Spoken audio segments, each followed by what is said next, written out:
Welcome to the WIP podcast, everybody. I'm your host, Black Apple 101, otherwise known as John, otherwise known as Margarita Man. I'm here with my lovelies and a special guest. Lovelies, introduce yourselves, and special guest, we'll get to you right now. Right now? Oh, right now? Right now. Write me out. Okay. I'm on. All right. My name is John Baird. I am also known as The Professor. I'm the co-developer of ICE, Brass Revolution. It's a new steampunk tabletop RPG. It's currently in the alpha stage.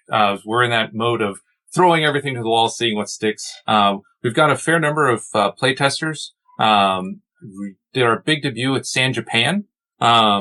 Speaking of which, I'm also staff for a couple cons here in Central Texas, including San Japan. I ran their late night gaming. I actually ran into one of the people promoting this podcast. That's how it got our attention. And then I'm also head of tabletop for HavenCon here in Austin. They're an LGBT geek and gaming convention. Mm-hmm. Awesome. And of course, we got my three other lovelies today. Lovelies, introduce yourselves. Hello. My name is Sean, also known as Grunt OP, and after San Japan, also known as Drunk Dojima.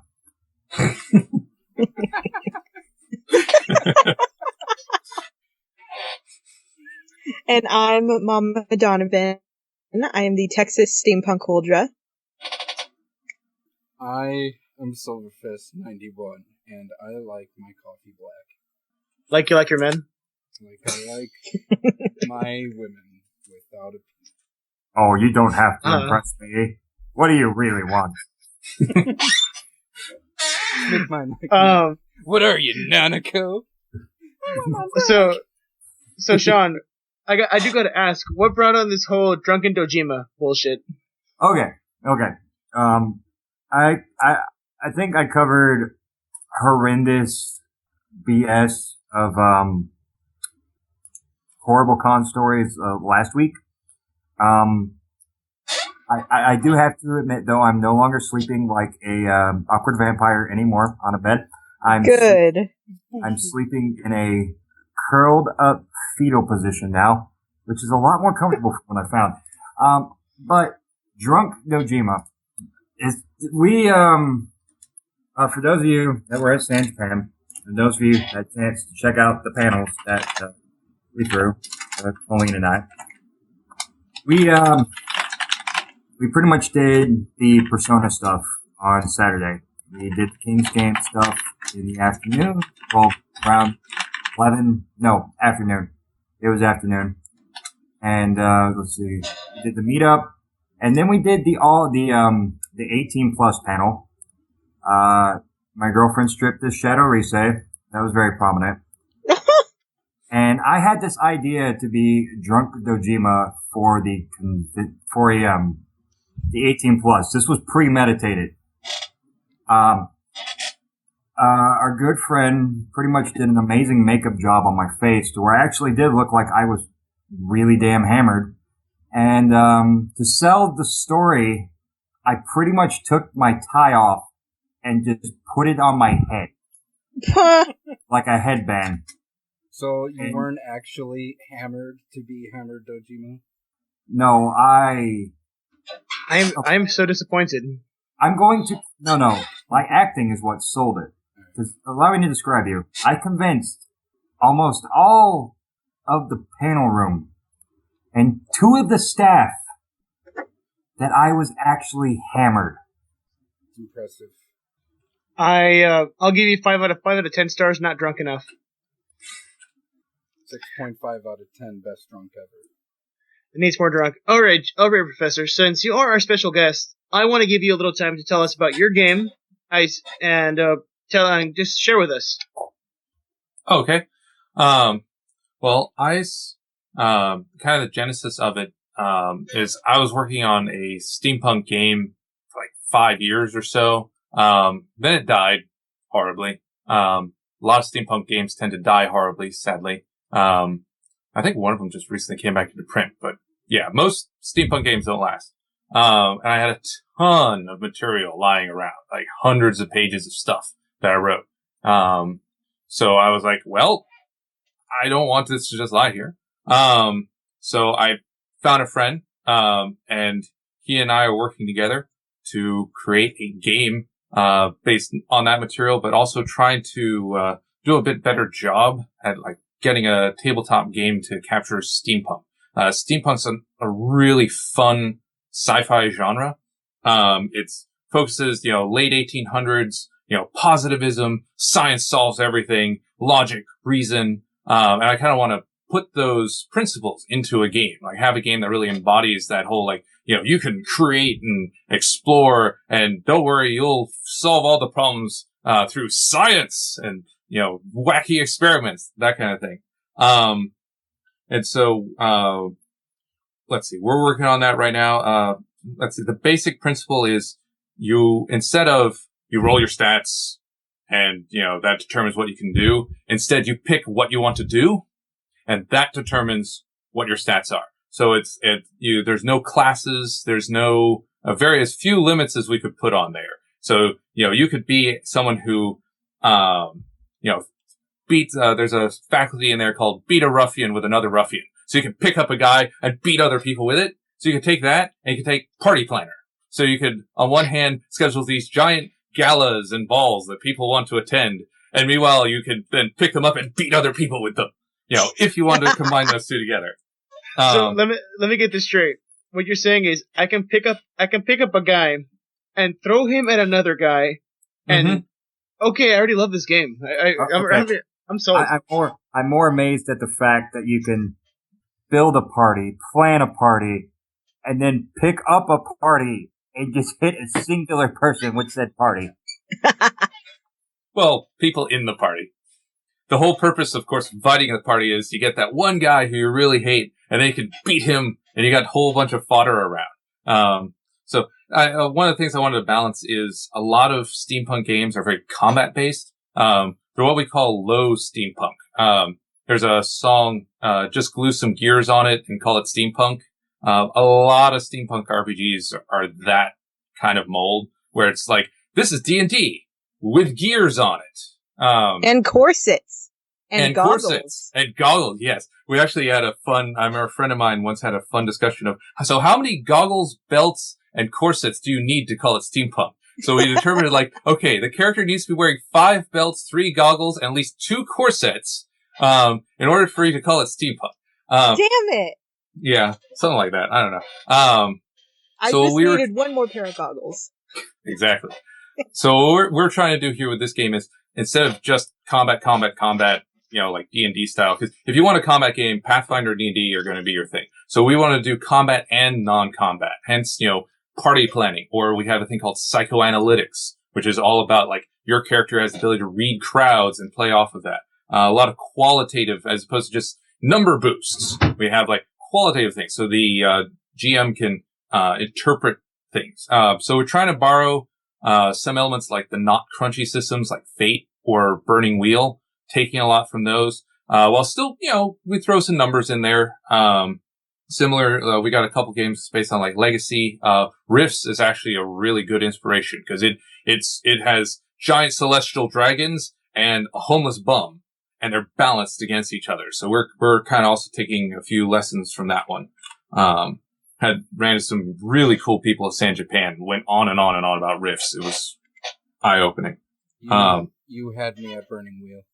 Oh, cool. Awesome. I'm glad someone knows Burning Wheel. You had me at Celestial Dragon versus Homeless Bum. Yeah. We will have dragons in the game, probably as NPCs, but more not. There's one rule we're sticking to is no magic.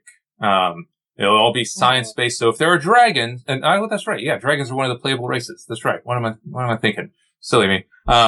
They're based on the Oriental dragons. So they're ocean-based, very intelligent, helpful. They're not the, I'm gonna burninate the town. They are actually very thoughtful, kind of meditative dragons, trying to break some of the tropes. Yeah, but, going more for the high steampunk, cause high steampunk is like low, you guys know, low fantasy, high fantasy? Like, yes, I know. Okay, yeah, low fantasy, you got your Conan, high fantasy, you've got your Tolkien. We're trying to go more like these are the ideals.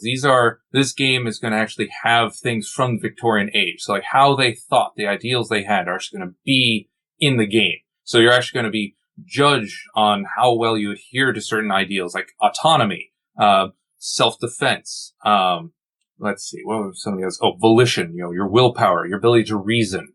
These are going to be things in the game that affect how people interact with you, as opposed to just how good are you at being a murder hobo.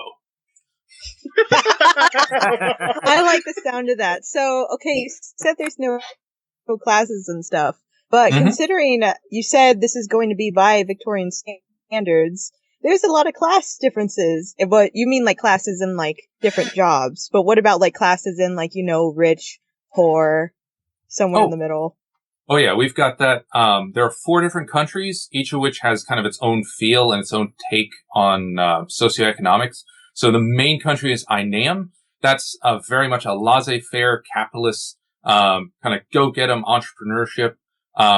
So that's a place where you start kind of just as a worker, but you have the ability to then become, the next Rockefeller or Carnegie or Henry Ford if you want to. Then on the flip side, we have Zonrad, which is the main, like, dystopian. They're invading other continents. They're trying to take over things because they know what's good for you, kids. One of the descriptions I use for them is they're like Tumblr, but fascist. And one of the replies was, so just Tumblr, basically. Oh, snap. Yeah.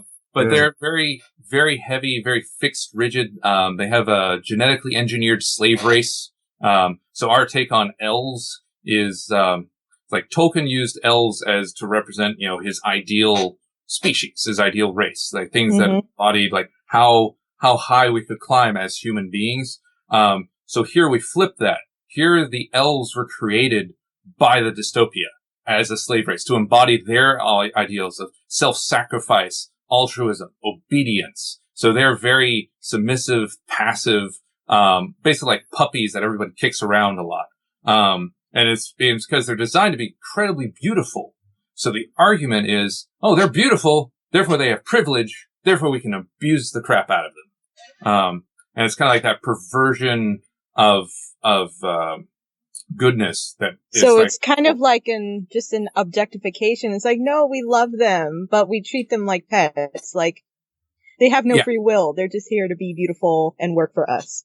Exactly. That country, Zonrad, represents a lot of the, collectivism, social Darwinism, the Marxism of that era. A lot of the very, like, anti-individual forces that were going on in that Victorian era. That's what's focused there. So that's where, like, you would play a rebel. You would play, like some of the, elves, in this case, they're called, Tishley. You would play like a Tishley trying to fight for freedom, trying to escape.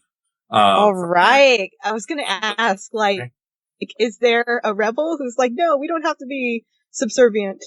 Yeah. Oh, yeah. There are Tishley who break free of their programming. In Inam, they've got a lot of the Tishley escape from captivity. They head there. That's their place of freedom.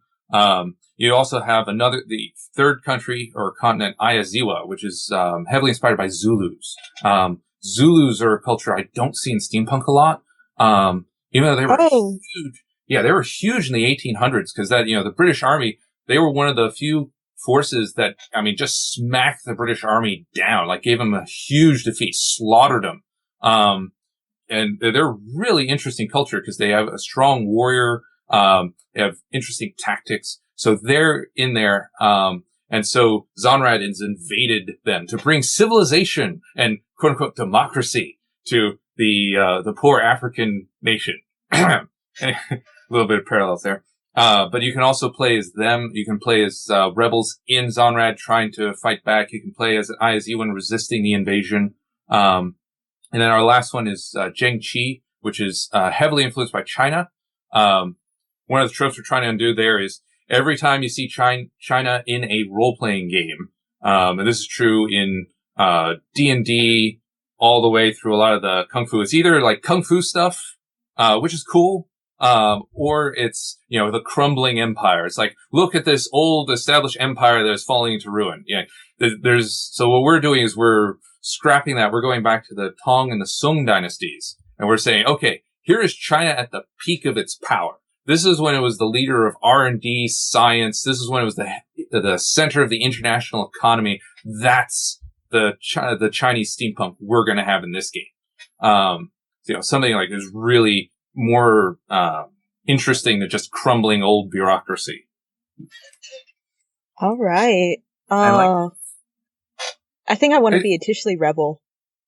Okay, you would be the second person. We have one Izian rebel and one Tishley rebel. Everyone likes Zonrad. Like when we started into this, we went into thinking Inaeum would be the place because this is the place where you can explore, you can make a business and all that. Like everyone wants to go to Zonrad because that's the armpit, that's the horrible place, and everyone wants to go to the horrible place to either be a horrible person. Like I have a couple playtesters, they're actually being villains. So their thing is, this is a horrible place. We want to make it worse. We want to go, we want to slaughter orphans. And we just want to burn this place to the ground. I'm like, okay, well, this is the place for that.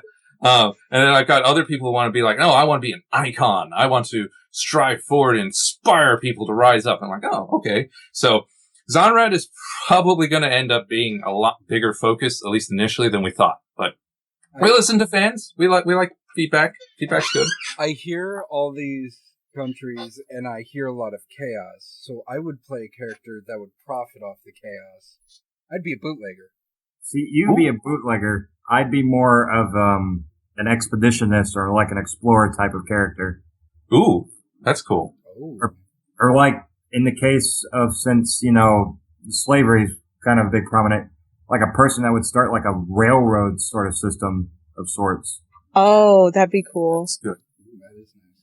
Yeah, we have a group, Embers of Liberty. That's a group we have. They smuggle people out of Zonrad and into Inaeum, so that would be right up your alley. That is exactly what I want to be. I run this illustrious business, but it's all the front. I'm helping people. Yeah, you'd be the Schindler of Zonrad. There we go. Awesome. I like that title. So I got a question. So you mentioned elves being just a slave race.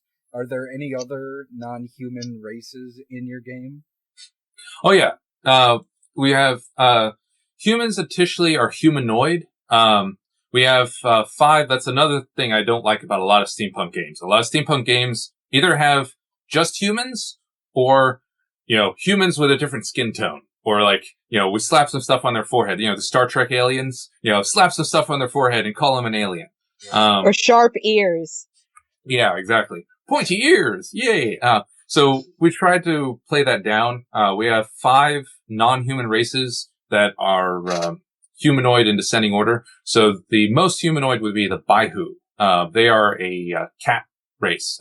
They're very earth-based. So the males are kind of big, bulky, stalwart types. The females are thinner. We're trying to avoid the anime moe cat girl trope. That's exactly what I was thinking. Yeah, that's a bad. Thinking, well, they're going to go to that, but you're going to fix them to be a little more developed. Right. We're going. It'll appeal to the cat girls, but then they'll get something better. Yeah, we're going more for do you know Teen Titans? Oh yeah. Yes. Yeah. They had a cat girl in there, but she was very feral. I forgot her name. What was her name? There's Ron in New Warriors. That's the Marvel one. But I can never remember the Teen Titans cat girl. I think the one in the New Warriors, I think was named Feral. Right. Right. And God. This is something I know, but the knowledge is not coming forth right now. Is she, was she the Japanese pink cat girl? No, not that one. Not that one. The brown one. In the cartoon, she was a luchador. In the comic, she was, experimental subject. She was created, I think, by the wildebeests or something. So she was mutated, but she was definitely not cute. The best anime one that we're kind of going for, the Kataro from Outlaw Star. That's kind of where they're you mess with them and they will put your head into the ground. They get angry fast. So they're the most humanoid. Next would be the Zuchio. They're the birds. They're fire based on phoenixes. So they fly Some of them can breathe fire. They've got great eyesight. Got a variety of birds there. They're the kind of nomadic, very heavily inspired by the Romany. So that sounds awesome. yeah. Let's see. Third, I guess that would be the Qinglong. They're the sea dragons. So they're mostly blue. They live in the ocean, very heavy on meditation. They live thousands of years. So they're very, they kind of stay to themselves. At the same time, you get rogue, and they become pirates. And that's where a lot of your, Pirates. yeah, sea pirate dragons. Yeah. You sold me at pirates. Oh, you got me. Yeah, Pirate dragon. Gotta have pirates. Steampunk should have pirates in it. That is part of the trope. And, I do love One Piece. So, We are now best friends. Awesome. Amazing. Let's see. Fourth one, would be, let's see. Then you have the Tozele. The Tozele are the squid gardeners. So squid and octopuses are usually used in steampunk with oceans. So here we actually associate them with, forests and wood. So they use their tentacles essentially to, manage plants. So the good ones, they grow crops, they engineer new vegetation, they love beautiful flower gardens. The unpleasant ones experiment on animals, and, they have tentacles, and they can breed with any species because they are masters of, biomanipulation. So you have that implication. Octopus's wife painting kind of comes into play there.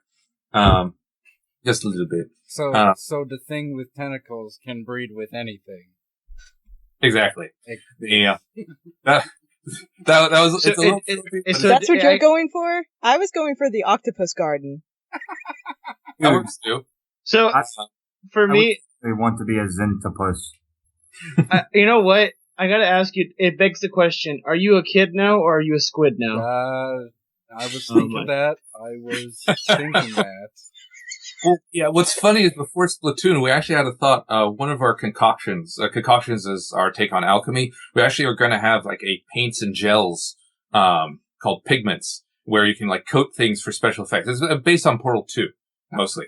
And then Splatoon comes out and we're like, okay, so the squids, they are totally going to be using pigments, just as their main thing. They just shoot the pigments out, and this is a thing now. We're doing this because Splatoon. Splatoon's pretty. But yeah, they're really neat. You also have, when they go to war, their way of waging war is they create, so they have, I guess the equivalent of Ents, but, have you guys seen the original Evil Dead movie? Yes. Yes, I have. Okay. Yeah. That scene in the forest, that's what happens if you're unwelcome and you go onto their land. Oh my god. Oh my god. That scene? Yeah, well, or the Evil Dead 2, if you depending on the rating level for the game, obviously. Seen both, and both are pretty damn horrific. Yeah. So, yeah, so, but as a result, pesticides are a thing. And herbicides. Very strong, because, yeah, you need those. The people living on the eastern front of Ineum, they bump into the Tozele a lot, so they have some weapons for that. And then the last one are the Fei Chong, insectoid race. 6 legs, smaller than human size. They use metal reinforced carapaces. That's how we play up, they have exoskeletons, but it's metal reinforced, so that's how they can be so big, blah, blah, blah, science. But they're very independent. They're actually the metal oriented race. So they invented, capitalism. They invented trade. They invented, common currency. So they're actually, tend to be good. So even though they look horrible, they're actually good guys on the whole. They're honest traders. They use resonance to manipulate metal. So they're like natural metal benders. Oh god. Now I'm conflicted. I don't know what I want to be. Jonathan, it's okay. I can be a metal bending Schindler. That would be awesome. Yes! You can bend the bullets. I can bend the bullets. I can save everybody. I can be a rebel Tishley who tries to buck the system and walks into the octopus garden uninvited. Oh my. Oh god. Yeah, that's about as fetishy as the game can get. I'm going to put it that way. Yeah. I will sell all the booze. I will sell all the medals. Fuck it. See, because I'm still stuck on wanting to be a businessman, but then again, in my head, business squid sounds so appealing. Business squid. Yeah. Well, we try to do a thing like, because another theme of steampunk is man versus nature. So we try to make that literal. That's one reason why the Tozole are somewhat antagonistic, is they control nature. So you have the Fei Chong who created these giant metal cities. It was great. And they lost, and then the Tozole overran them. So their cities just got grown over, kind of like something out of a doomsday. And now the humans are reclaiming those ancient metal structures and clearing it off. And so they're fighting, some cases fighting the Tozole, other cases making deals with them, buying the land, to try to get that metal back. So nature is an active threat as opposed to a passive threat.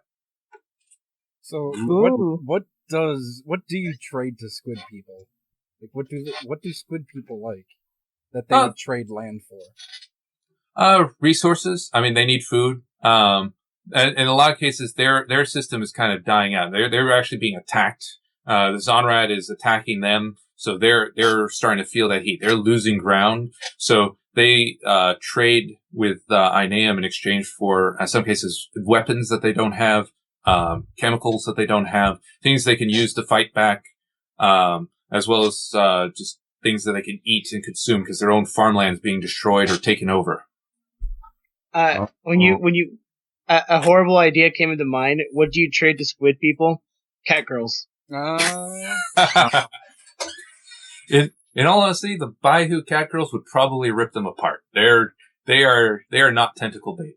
These are not tentacle bait cat girls. I'm just a squid refugee. I did not ask for this violence on my homeland. Yeah. Oh God. So I do need to ask, when what other conventions will you have this game available, or like will you have this available for the public? Like when can we see this in action? Well, let's say San Japan was the big premiere. I was gonna bring it to Anime Overload. Unfortunately, I'm working both the Saturday and the Sunday. So joys of part-time shift work. So that's a shame. I'm the main product demo guy, so I'm the one you'll see demoing this. So I'm looking at Anime Fest. Maybe. That's a maybe. Let's see. I would like to do a Comic-Con, but I don't know how, like Alamo City or Texas Comic-Con, but I don't know what their tabletop is like, if they have a tabletop.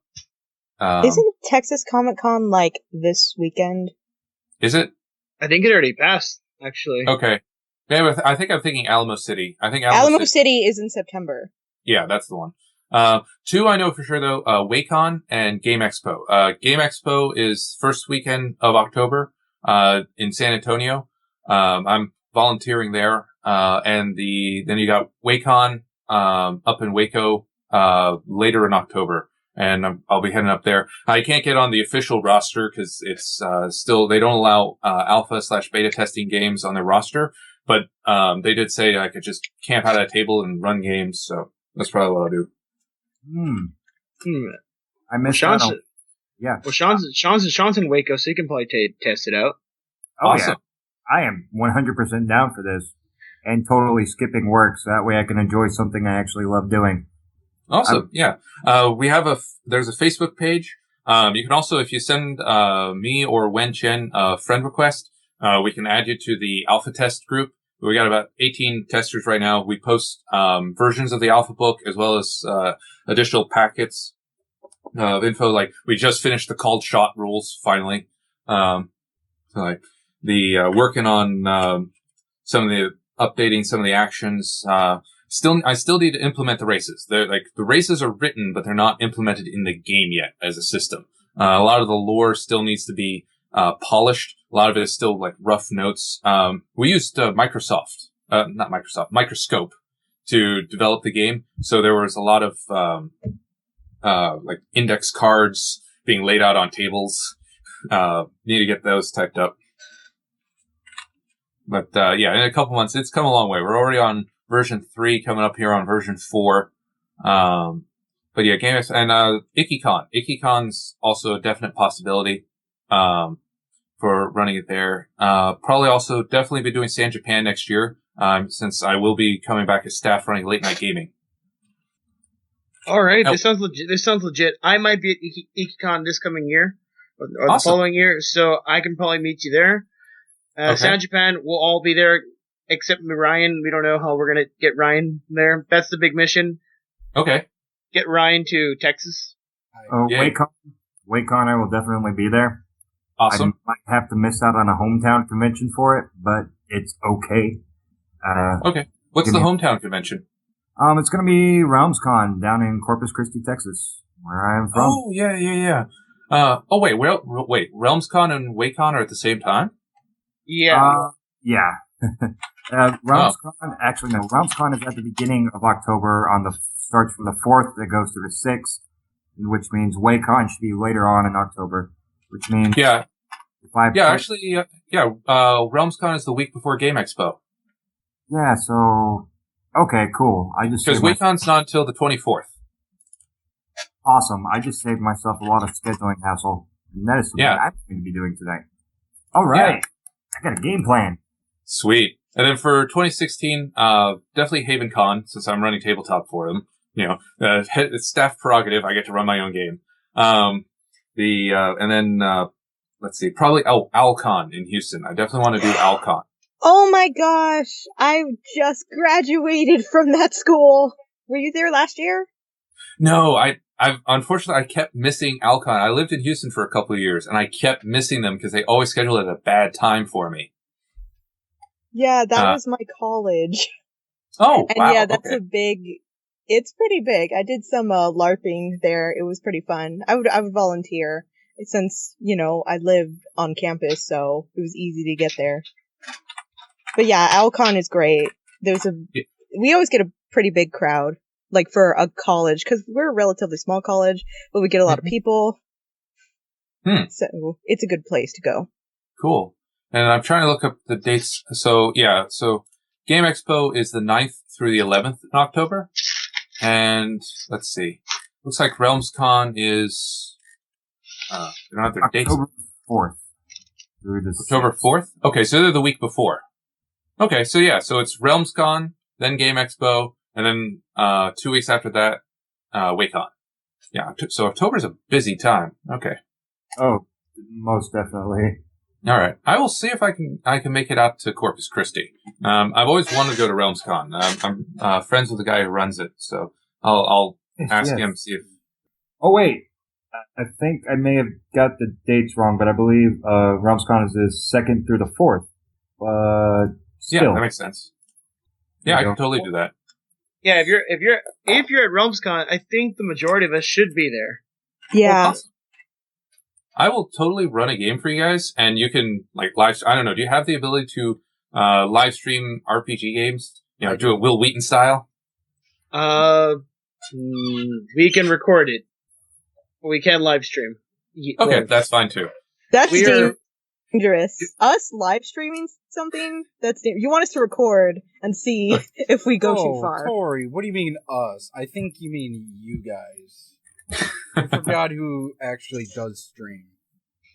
Oh, I'm sorry, Ryan. Well, okay, you'll be in there in spirit. We'll make Puppet Ryan again. Yeah, again, you have yet to make him. We didn't even make Puppet Ryan the first time. What the hell are you talking about? I'm sorry. I dropped the ball. I got drunk. Plenty of times. Plenty? Okay, all the time. That's more like it. Okay. Well, awesome. Thank you. Well, thank you, Professor. Hopefully we see you during the year. I really want to try this game out. This sounds fantastic. I also want to try this game out. I've decided I want to be a cat man who sells illegal narcotics. Yeah, you can do that. Concoctions, totally. We actually have a whole class of concoctions called serums. It's all stuff that affects the mind. My favorite so far is little yellow boxes. It causes if you put it on someone, it causes them to see little yellow boxes with text in them that speak to them. and the other players and the GM actually play the role of the little yellow boxes. Yeah. Cool. We call this narcotic shoom. All right, let's jump in on topics today. So, I just realized when I got into the Google Doc today, there was a lot of Marvel stuff, and then during our pre-chat, I actually got after Tori because she is our resident Marvel fan. Little did I know, none of this is Tori's fault. This is all Ryan. Ryan, what's going on with you and Marvel? Tell me. Tell me the story. Tell me the story of your people. Well, I saw that they released some pictures on Black Panther's costume, and that looks pretty awesome. Yeah, I like the white highlights they put on there. Oh yeah. Yeah. They also, to Tori's benefit, they added a little bit of Bucky in there. They did. We get to see his clothes now, just normal clothing, but at least he looks less like a hobo. No, he looks more like a hobo because he's got a backpack now with all his possessions. But yeah, apparently, okay, from what we've seen Steve and Sam like on a bus or on a train or subway or whatever. And then they are filming, like, they're scaling buildings and whatnot. I'm like, how far are you chasing him? Like, where is he going? Black Panther's legit, yo. You can't escape him. He is a true Khajiit. And I see we got the MCU Civil War roster, Team Cap and Team Iron Man. Yes. Okay, Ooh. Tori. Tell us about that, Tori. Okay, well, they officially announced who's going to be on whose team on the Civil War. Oh. And, okay, here it goes. Team Captain America. You have Falcon, Scarlet Witch, Hawkeye, and, let's see. I'm trying to think of who else. Scarlet Witch. Should be, do Hi. you mind, can I do spoilers? Yeah, go ahead. Sure.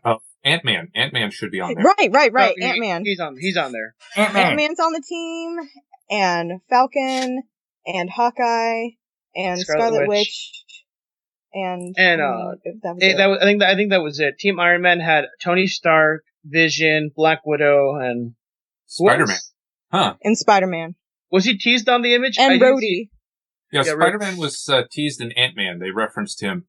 Okay. They're like, we got a guy who swings. We got a guy who climbs. We need a guy who can shrink. Yeah. But I wonder if Spider-Man's going to switch sides like he does in the comic. I hope they do. They got to keep some aspects of the comic true. Well, that would be interesting just to see. Cause that was probably the most interesting point in Civil War was when Peter just totally publicly revealed his identity, and you just got to see everything he worked so hard for in his life just crumble within the blink of an eye. Mm-hmm. And then Aunt May gets shot. Yeah. Oh, that's when he made a deal with the devil. That's right. Don't talk about that. So Spider-Man made a deal with the devil, children. It's One more day is why for your aunt's life, you must gotta save Aunt May's life. Uncle must Ben, give me nah, your fuck marriage. him. But Your Aunt holy May, we gotta make a matrimony deal will for be the mine. deal with the devil for that shit.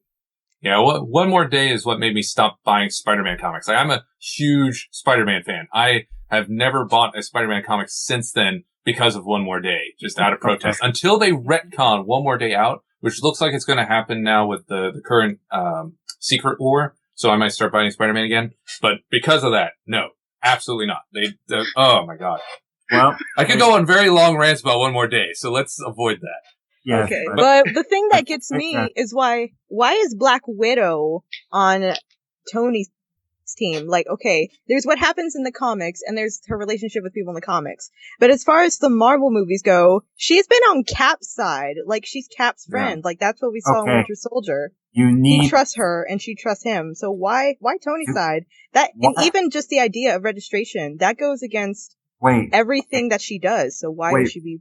Hold on. You're confused by why Black Widow is on somebody else's side now, when originally she was on this person's side. When given the history with the comic book character, a character who switched sides so many times, you might as well have just called her, This is what you're confused about.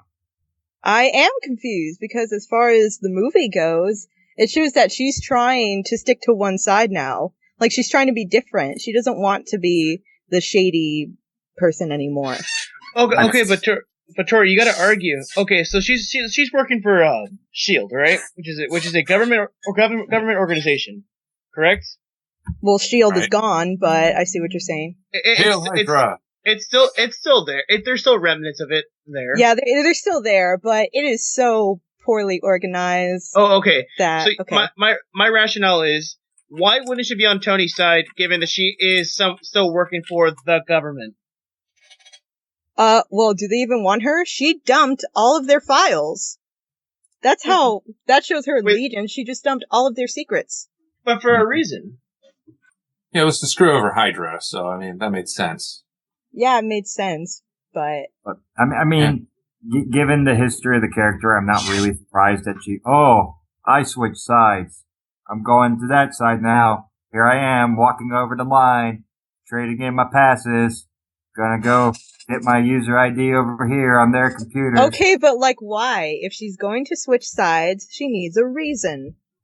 What was the prominent reason why she switched sides in the first place in the comics? Double agent. There could be a heavy double agent play. So is she going to be the double agent, or is Spider-Man going to be the double agent? Because they said there is someone who's like a double agent and switches sides. Okay, but keeping in mind, during mid-Civil War, there's a lot of characters who switch sides in the midst of the whole fight. I could see Black Widow initially being on Iron Man's team and realizing, oh shit, it's getting real. I'm gonna play with Cap's side. Remember, that makes sense. That's a big factor. Now, we all know Spidey's gonna be the guy in the middle, like, Dad, stop fighting. So. Yeah. Mom, Dad, please stop. I've already lost Aunt May. I've already lost one set of parents. I lost 2 dads already. I can't lose my other 2. That will be 4. I don't want to lose another mom. Spidey has 2 fathers? Anyway. Well, his real father. He lost his real father. He lost Uncle Ben. Right. And he could lose Tony and Cap, so. Oh my. Yeah. Then I see in our notes we have a thing, that thing that stated, did people watch Fantastic Four? No. Nope. No. I actually went to see Ant-Man over the weekend, just in protest. I went to see Ant-Man for my birthday. Cool. I actually saw both movies. Well, I saw 3 movies on Tuesday. I'm not proud of myself. You caught up. Okay. I saw Fantastic Four, Ant-Man, and then I went to go see Dragon Ball Z, Resurrection of F, all in one day. I am not proud. Sounds like a good day, though, honestly. You essentially created a sandwich with very decayed bologna in the middle. If I get So the order was Fantastic Four, which I saw in the morning because my movie theater has like an early bird special especially on Tuesdays. It's supposed to be like $5 Tuesdays, but if you went in early, you paid $3. Oh, okay. So still $3 too much, but okay. Yeah. I fell asleep halfway through the movie. I was so freaking bored. I was like, okay. Whoa. Holy crap. I fell asleep. That's the worst thing a movie can do. I mean, a bad movie you can make fun of. A boring movie. Ooh. Ow. Okay. You can make fun of the old Fantastic Four. Oh, yeah. Yeah. It's a fun kind of bad. So you're saying it's the boring kind of bad. Okay, so if I can make a note, this movie tries to take itself too seriously, as to where the original Fantastic Four, not talking about the 90s version, we don't talk about that one. We won't talk about that one. But the one with Chris Evans as the Human Torch, that's campy and corny. This one was trying to be very serious, but the problem with the movie is it didn't tell a story. It was a lot of exposition. And the characters were so damn boring. There's no rhyme or reason to what they do. It's just, I am Human Torch. I set on fire. I am Reed Richards. I am smart. I am Susan Storm. I am smart until I have powers, but that's all I do. And I'm Ben Grimm. I smash. These characters had Doom. I'm the most interesting character out of this film. Dude, Doom. No. A whole lot. Doom was so boring. Dude. Doom was so bad. I'm not going to even talk about his aesthetics. I'm not going to even tackle that because that was a whole thing in its own. No, you tell me about Doom. You tell me about a character. Tell me about one of my favorite Marvel villains now. Tell me how do you make Doctor Doom boring? He's like the ultimate mad scientist. You know, he's crazy, and he's also very, very proud, and like he talks to himself in the third person. That's so campy. And he ran for president in 2099. Well, an Android version of him did, but still, Doom for president, 2099. Yeah, why vote for the lesser evil? He's the god in the Planet Hulk series. Yeah, he's a god in Secret Wars. He actually becomes the Beyonder in Secret Wars. They call him God Doom. He travels it's time, insane. for fuck's sake. Travels time. See, the problem with Doom was there's no background to how Doom was established. It's like, I am Doom. I kill people. Yes.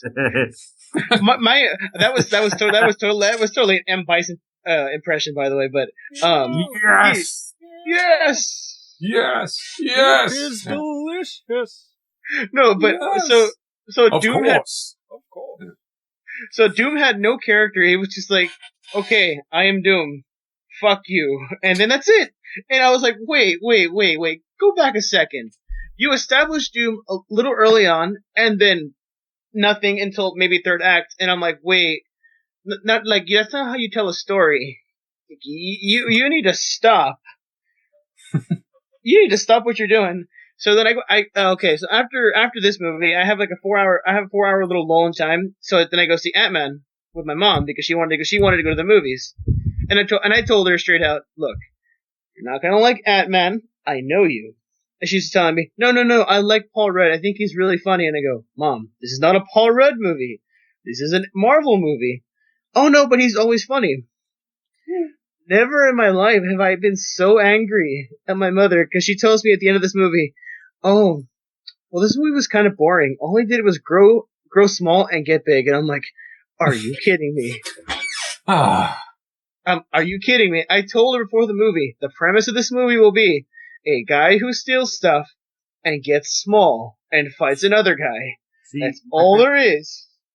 My favorite parts of those films are the parts where Baskin Robbins always knows and Michael Douglas just punching the ever-loving crap out of people. I loved that. I loved Hank. He was my favorite part.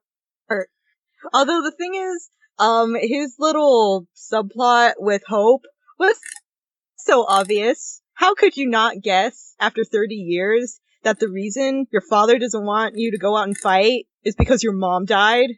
That never occurred to you since your mom died? Why won't he let me do this dangerous thing? Because it's dangerous. You mean it's because I'm the only family you have left? Why didn't you tell me that? After all these years, I'm like, I thought you were smart. It was obvious. Yeah. See, I'm gonna go on a limb. Oh, go ahead. Go ahead. This common criminal who I let break into my own home figured that out. Why couldn't you? I'm gonna go on the limb here. I really, really had wished there had been something with Hank Pym and his wife. Just one joke. Oh, it could have been subtle. There was sort of at the very beginning. I know where this is going. Mm-hmm. I know where this is going because of that one iconic scene that somebody screwed up when drawing it. Mm-hmm. Well, they screwed up when writing it. Yeah. Because the drawing said like this. The drawing said, by the way, this is supposed to be an accident. They didn't get the memo, and so they wrote it like he hit her on purpose. Yes, because hands being thrown up in the air easily gets translated to Batman bitch slap backhand. Yeah, that totally translated very well when through memos. I'm just saying, as much as I'm being a horrible person, had I got that, I think I would have died.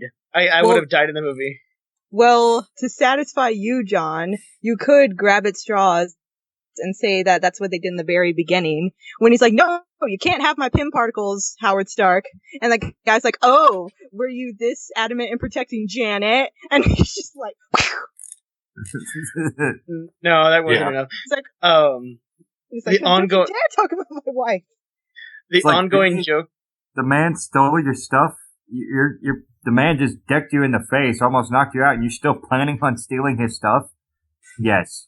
I like how Peggy was there too. It was just Howard and Peggy, and they didn't say anything to him. They're just, I feel like they know Hank, so they're like, I would punch this guy, but I think Hank's got it. This is Hank's battle. We'll let Hank deal with this. The ongoing joke I keep on seeing on Tumblr about Ant-Man is that he switch it to Wumbo. Exactly. Well, you had it set to M for Mini, when you should have set it to W for Wumbo. So after I saw this movie on Tuesday, I went on Tumblr because I was like, I wonder what Tumblr has to say about Ant-Man. It's just Wumbo, and I'm like, I hate everything and anything about Ant-Man now because of fucking Wumbo. Because the one thing you see in relation to Ant-Man is Baskin-Robbins knows. Baskin-Robbins always knows. See, I didn't get that until the movie, and I was like, oh, that kind of ruined it for me. Oh, well, you missed out on something magical. Boy, I guess I did. Okay, enough of me talking. And I know we have something about, I know we want to talk about DBZ, but I'll save that towards the end. I'll let someone else talk. Guys, what else do we have to talk about? Batman Arkham Knight, you still can't buy it on Steam. What the fuck? Warner Brothers Interactive. Get with it. No. I'll have you know that I love Warner Brothers, so Ryan, don't talk shit. Well, I mean, they made a shitty PC port, and then took it down a week later, saying, "Oh, we'll put it back up when we fix it." And it's like 2 months later. It's like, "Hey, why can't I buy my Batmans? I want to play the Batmans. My friend John has a PS4, and he plays the Batmans, and I'm over here like, oh, I want to play the Batmans, but I can't." Well, then go to his house and play it. You're the John. I don't have a PS4. Oh. No, I'm thinking of my friend Zach. I mean, I have an Xbox One. That's all I got. You have an X-Bone. Hey, where's that physical thing of Ascride Unity that I need to burn? That I want. I haven't. You never gave me your address, but let's continue. Oh yeah, we'll talk about that later. Yeah. Sean, I saw you had something on here. About? Well, I'm not sure it was you. I'm sorry. Wait, no, it's not you. But you made a big deal to like post it on your Facebook. Resident Evil 2 HD remake. Go. Yeah. I posted that. But immediately I saw that. I'm like, all right, cool. Now everyone shut it because it might not be the thing you want. Yeah, they're going through with the Resident Evil 2 remake because, well, I guess Resident Evil 1 got remade so many times. They're like, hey, remember that first double disc Resident Evil game we had back then in the 90s? Pretty fun it was in the 90s. Let's just pile it all on the one disc and make it a remake. Yeah, but Sean, I played the Resident Evil HD remaster. Oh, I'm sorry. It was fucking phenomenal. I loved it. I'm happy that there's going to be a remake of Resident Evil 2, but the two things I really want to stay is the 4th survivor mode, where you play as Hunk. This is the first time you ever play as Hunk in a game. And the 6th survivor, where you play as a sentient piece of tofu. And a beret. And all he has is a knife. A knife-wielding piece of tofu with disembodied hands, and a beret wielding a knife. All I wanted from the original Resident Evil was like, I wanted to look nice and not have god-awful dubbing, because I can't take that game seriously when, oh no, we almost became a Jill sandwich. That is the most thing. I'll give this to you, the master of unlocking. That is the best line ever. You shut your whore mouth. Forrest! Oh my god! No, I think my favorite line is, Barry, where's Barry? Oh, gee, sweet Christ. Enrique, is that you? Are they still making Resident Evil movies? Like, did they finish that series yet? I got news on this one, and it's actually great news for everybody. They're making one more Resident Evil movie, but this is the last one. I call bullshit. Has there been a good Resident Evil movie? It's called, no. there's there's been good Resident Evil movies. What about the one with Leon S. Kennedy and the one in the airport? Jonathan, the crap, all crap, except for the first. It was. What about the wait? I'm talking about the animated movies. No, I'm talking live action movies. I'm talking about live action movies. Oh, all live action suck then. Fuck that.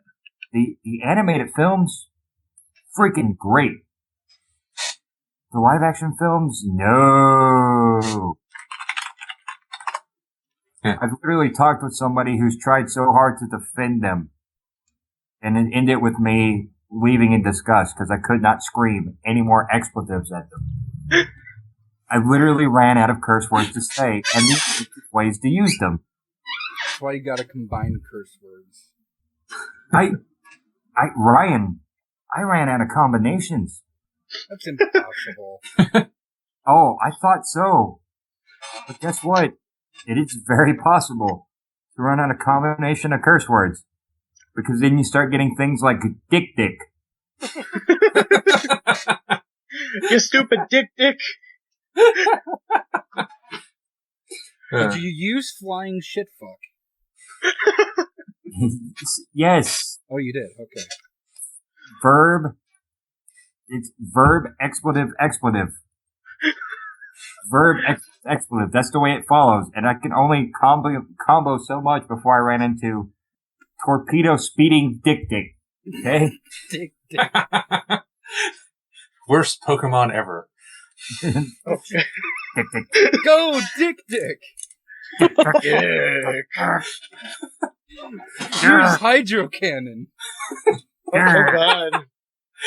Why is it sticky? Oh god. Use string shot. Dick. Quick, use withdrawal. Oh. It just shriveled up into a ball. Use rest. Yeah. It just goes limp. No, it's like it doesn't respond to you, so it sleeps. Aww. No, I think the funny one would be Skull Bash. You need the blue pill badge in order to use Dick. Don't have enough badges to get me up. Oh god. Remember, we are, Professor, we are a premium quality podcast. Oh no, it's great. This is awesome. Okay.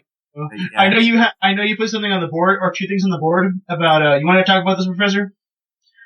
Oh, okay. Sure. So this Saturday is International Sailor Moon Day. So the two animes that were big when I was a kid, Sailor Moon and Dragon Ball. And where I lived, our TV didn't have Dragon Ball, so I ended up watching Sailor Moon. And this is like the Deke Sailor Moon. What the Sailor Moon says? Yeah, that. I actually owned a VHS tape of the Doomtree Saga once. I ended up getting rid of it because after I realized how horrible it was. But I don't know. Sailor Moon is just one of those animes. I know it's cheesy. The original series, it's cheesy. It's Monster of the Day. I keep going back to it. I think the characters are actually somewhat interesting. You have a lot of tropes in there. But a lot of later magical girl animes, they're basically Sailor Moon. Just because it started so many of the things we take as commonplace now started with Sailor Moon. That's true. And they just had, Crystal wrapped up, and they're talking about a second season of Crystal. I don't know, maybe finishing off the series. I don't know. But yeah, Sailor Moon this Saturday, it's, they got like 57 different cities doing celebrations. I know here in Austin, they got a place in South Austin hosting events. They have dealers and all that good stuff. I expect many a tuxedo mask. Yeah. There will be one tuxedo mask for every sailor there. I want there to be a Sailor Saturn. There's not much love for Sailor Saturn. Actually, on Friday at San Japan, I actually dressed up as Dr. Tomo, Sailor Saturn's dad. So I went up to a Mace Hughes, because there was a Mace Hughes with a image of the daughter going around. Did you guys see him? Yes, I saw him. Yeah, I actually went up to him, and it's like, ha, what does your daughter have? My daughter can destroy the solar system. Yeah. And so we actually got into an argument about who had the better daughter, and that was fun. Aw, that's so cute. See, I'm gonna oust myself here. I never saw Sailor Moon or got really into it. Shame. I never saw it all the way, but like my cousins, because I never watched it on my TV, but whenever I would go visit my cousins, they loved it. And this was a guy, and so he's like a big, bulky guy now, but he loved Sailor Moon so much, and like he had the poster on the wall, and like we always watched the movie with like Darren's alien friend who he comforted when he was a kid, and then he's like obsessed with him now. Yeah, that's the third one. Remember, you loved me. Remember, I think there was. Well, of course, the roses are a big thing, but I think the rose was actually like their special thing, like him and the guy who was just like so in love with him. But yes, I remember Sailor Moon. Yes, a lot. It wasn't a love; it was just friendship. Remember, there are no same-sex couples in Sailor Moon. That's what Deke says. I'm sorry. He realized that Darren was his cousin. Exactly. There we go. It's not same-sex relationship. It's incest. That makes it better. They shared a special moment where they became cousins in their childhood. Yes. Yeah. It's like it was very, very implausible that Sailor Neptune and Sailor Uranus were just good friends. Yeah. Oh my god, I remember this is. Censorship! Yeah. I have to say, Deke is just a big old dick. Yeah. See, I grew up in a part of Texas where Sailor Moon was not prominent, but we had a lot of Mexican anime. So in place of watching Sailor Moon, I saw Night of the Zodiac. Oh, I remember that. Oh, I remember those. Yeah. So I grew up with that instead, and I can tell you, like, I love Night of the Zodiac, but Sailor Moon is like foreign to me. I only know one sailor because I had a little boyhood crush on her. That was Sailor Mars. Yeah, Mercury was my favorite. She's the brains. Jupiter is where it's at. I thought Venus was the prettiest. Do we all have? Are we all different in love with a different sailor? Yeah. Yes. I'm sorry. My favorite Sailor Scout can destroy a frickin' planet and the solar system. Chibi Moon. Oh god, no. Pink-haired beauty freak needs to die. No. I was so confused because I missed the part where like she first showed up and they explained she was from the future. So like my cousin's trying to explain it to me. So I'm like, oh, is that her little sister? And he's like, no, that's actually her daughter. I'm like, from the future. Okay. Wait, I don't believe you, so I'm just gonna say little sister. Yeah, it's kind of hard to believe, but I think she was kind of like the Scrappy Doo of the series. Yeah. She's literally the Scrappy Doo. Yeah, she gets a little better in the third season, but it's rough. It's really rough. Oh, yeah. But yeah, it's like guy with black hair, girl with blonde hair, they have a pink-haired child. Whoa, anime genetics right there. Oh no, she's a main character. Let's see. You also had another thing on the board. What was it? Oh, DBC Resurrection of F Review. You saw it. Tell us about it. Was it over 9,000? Well, or is it 1,006? So, I did talk about it. I saw the movie a couple weeks back when it premiered. When it initially came out of theaters, I saw it in Mexico. Oh. So I've seen the movie 3 times already. Once in Spanish, once in Japanese with subs, and once in English. I saw it in Mexico. When the movie started premiering, there was a group that subbed it, but the subs were shit. Oh. I'm talking like you were just like guessing half the time, and I was like, okay, I got the gist of the movie. They fight, he wins, the end. And then when it came out in Mexico, my friends and I decided we're gonna cross the border, which is literally a 2-minute drive to Mexico, and go see that movie. And I saw it, and it was fantastic, except for being in a room full of Mexican men in suits, and me thinking, oh god, there's a cartel deal in here. Dude, you don't understand. You walk into a room full of men in Mexican suits, and it's too quiet in there. You don't know what's going on. You come to me on the day of the Dragon Ball Z movie. But then I caught it in English. It's not bad. I can honestly say it's better in Spanish because the lines are are more unhinged. There's only one thing that killed me in the movie was Vegeta saying in like this random line saying it's cheese. I won't spoil it or how I won't even say how he does it, but there's a line where what's his face? Oh my god, the guy who does Vegeta. Chris Sabat. He just yells, "It's cheese." You need to watch the movie to understand how funny that is because the delivery is just random. Okay. I'll give it 8 out of 10 stars. Okay, it's not bad, but I've seen it too many times to just judge it. Okay. It's a movie. It's a movie worth watching. Like if you're a DBZ fan and you appreciate it, watch it. Would I spend another $200 to get a signed cover? Wait, like what? I did with Battle of Gods. You spent $200 to get a signed cover. No. Okay, so in Anime Milwaukee in February, the Funimation booth was there. So I was there. I was like, oh, Battle of Gods. I need to see that in English because, I grew up with that shit. So I bought it and I was like, 1 copy of Battle of Gods. And they were like, awesome. If you buy 2 other Dragon Ball related merchandise, you get to have a free cover of the voice of Goku and Vegeta, the Chris Sabat and I don't remember Goku's voice actor's name. Sean Chamel? Yeah, those 2 signed cover of it. I was like, awesome. And I look at the other ones and I go, if I don't want to buy part of a series, so this is going to be annoying. So I ended up buying all of Dragon Ball and Battle of Z. And this is like convention prices, so they bumped it up a little bit, because why not? So I spend roughly $200 on Dragon Ball material, so I can get a signed cover of Battle of Gods. It was worth. This is why you have no money. Well, it's because I don't have a job. What do you do now? Paying you in bison bucks. Bison bucks. No, okay. No, it's not bison bucks, it's Grenadian fear bucks. Get it right. Oh. I'm sorry that I used bison bucks as an easier. 10 British pounds. Okay, Tori, you've been kind of quiet. Anything else you want to talk about in the Google Doc? Well, I added to the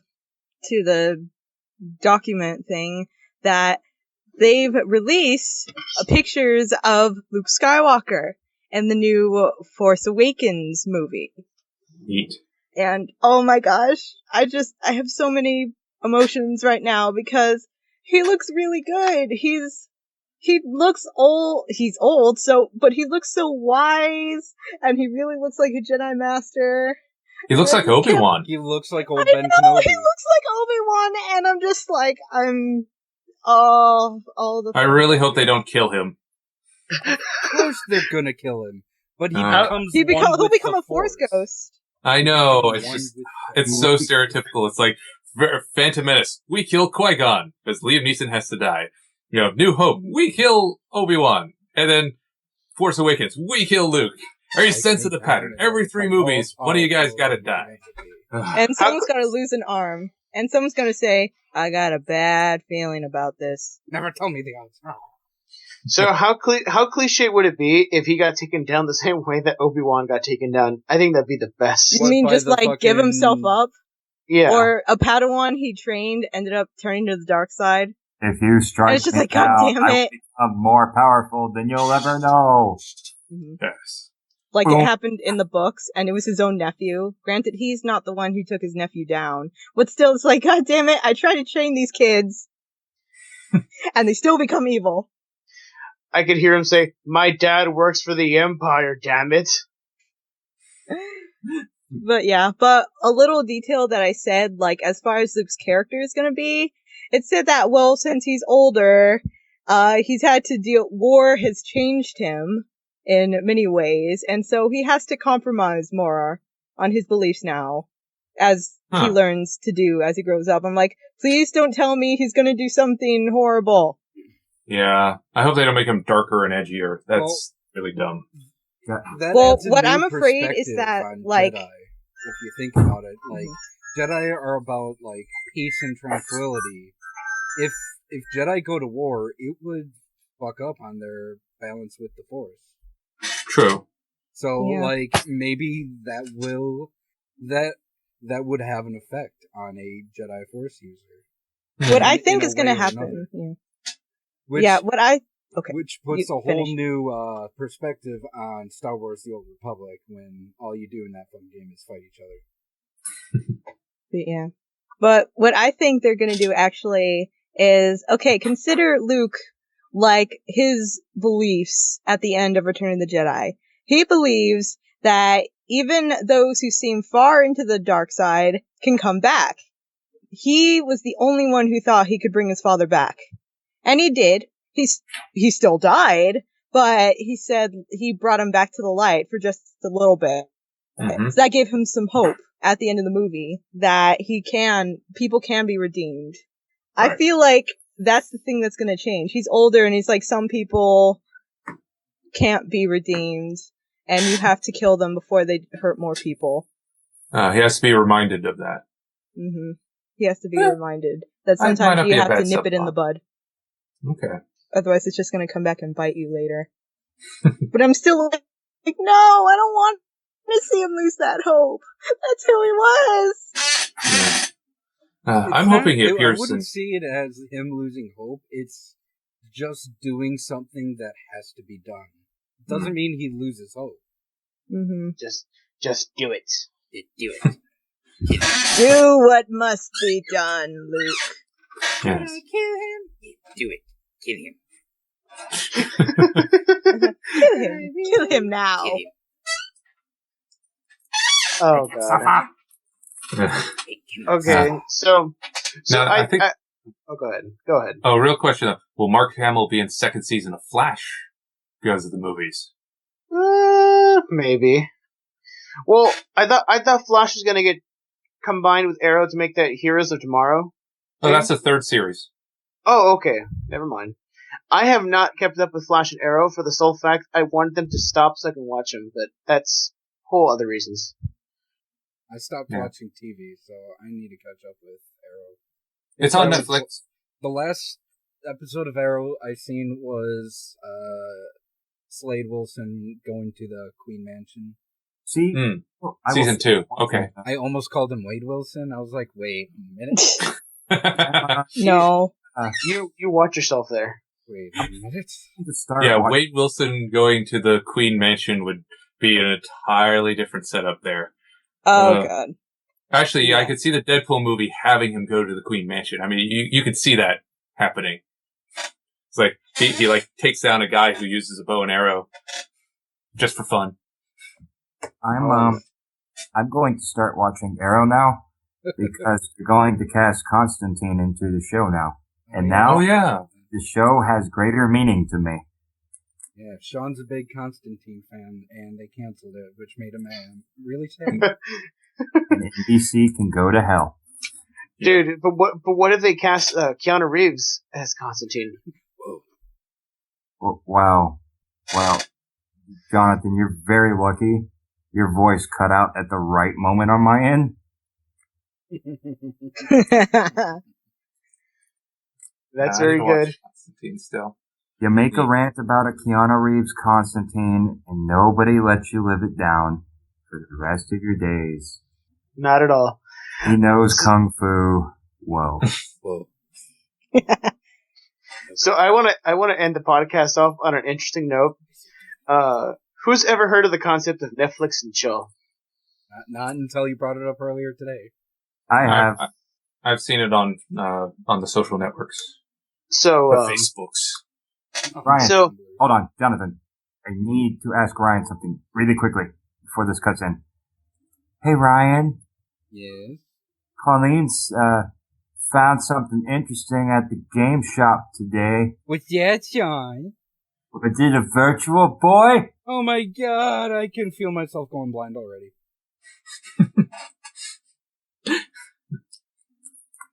Seriously, that's pretty cool. You're proud of yourself, Sean, for that one? Hey, I support Nintendo wanting to give kids eye cancer at the time. I was 100% behind that. It was like a red it was like a reverse Oculus Rift. It didn't help you make the game better. It just slowly blinded you. I just have a feeling like the guys at Oculus Rift saw the virtual bar, we can make this shit better. Oh my god. I'm sorry. And they did. Granted them, they did. Jumping back to Netflix. Oh, go ahead. Going back to Netflix. Going back to Netflix and chill. If people don't know what that is, it's an inadvertent way to say, let's have sex. A lot of kids now, I hate saying this, but a lot of kids nowadays just use that as an excuse to go to someone's house and just get it on. And it's funny because I've actually heard that at the bar I work at. Hey, you want to go Netflix and chill? And I'm like, don't do it, man. Don't do it. He doesn't have Netflix. He's too poor. But going to the point, there is a lady suing Netflix because her daughter got pregnant because of a Netflix and chill session. Wah, wah. What? Run that. Yeah. So, a lady's daughter got invited by a boy to a Netflix and chill session, and the girl got pregnant. So, she's suing Netflix because of Netflix and chill. I'm sure she'll get nothing out of it. I have to applaud this lady's jump in going from, in the legal system, from, instead of not suing the kid, which is clearly at fault here, but Netflix, because of the term. How dare you create a sexy environment for my offspring? How dare you provide movies that my child can watch on the couch or in bed with her significant other? How dare you impregnate me with hits at the 90s? How dare you air Wet Hot's American Summer? Yeah. See, I can see this playing out, and they're all just watching a Disney movie. Yeah, it's like if anything, they fucked it during a Disney movie. How could Netflix? Hey, who hasn't gotten a little turned on by Let It Go? I mean, come on.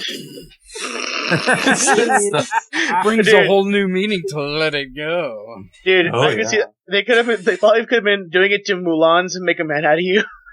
Oh, God, that's worse. Out of you. Copyright claim.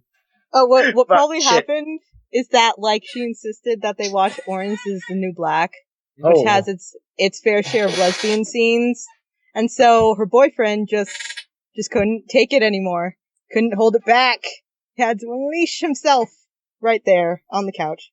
And I like to imagine they were watching Hercules' Legendary Journeys. I mean, who can control themselves while watching Kevin Sorbo? I was more of a Xena person. We're watching Daredevil. Yeah. What did you think was going to happen? No, they were probably watching they were probably watching some great quality anime they provide there. Yeah. It's that new Dick Pokemon. I just saw him doing his hydro pump, and oh man! Wait, I got a new one. Dick, you slam. No, don't you mean smash? I think you mean smash. I think that's a one-hit KO. Dick, use rep. Use fissure. Oh shit. Yeah. All right. Well, that's it. That's it for us tonight. You can check us out on Tumblr, Facebook, or Twitter. If you have a comment, question, whatever you want to send us, you can just always do it down below. Be sure to like, comment, subscribe. Professor, anything else you want to share before we sign off? Sure. If you want more info on the game that they let me rant about for a while, the website is aesbrassrevolution.com. That's AES brassrevolution.com. Also on Twitter at AESbrass, and we have a Facebook page of AESbrass, and you can follow updates on all three of those. Yay. And if one more info, email aesbrass@gmail.com. You notice a common theme to how we've got the branding going on. Can I make one suggestion on what you should add to the game? Just add goblins, please. Well, we do have stunted humans. So we have like humans that have had the life essence sucked out of them, so they're turned into husks. Goblins? We could, I'll look into a goblin equivalent, sure. But they're like completely comedic. Like they love blowing themselves up. Okay. I just want to be an arms dealer that has a cadre of goblin worksmen, and they often blow themselves up, but they make fine quality material. Oh man. Well, we were just trying to avoid too many fantasy tropes. So like elves we could justify because their symbolism. Goblins, orcs would be more likely. Orcs would be more likely if we were going to use another fantasy. Have dragons, so why not add goblins? Asian dragons. Asian dragons aren't like, they're not like the fire-breathing smog types. It's also as Benedict Cumberbatch is. He's not in the game, but so you can have Eddie Murphy, but not Benedict Cumberbatch. Come on. Oh my god. Okay, guys. Everyone say goodnight. Good night. Good Find night. me at twitch.tv/Soulfest91. Oh, and by the way, Colleen was here, but not here at the same time. She also says goodbye. Bye, Colleen. Bye. bye. Bye. Night. Good night. Thank you for having me on.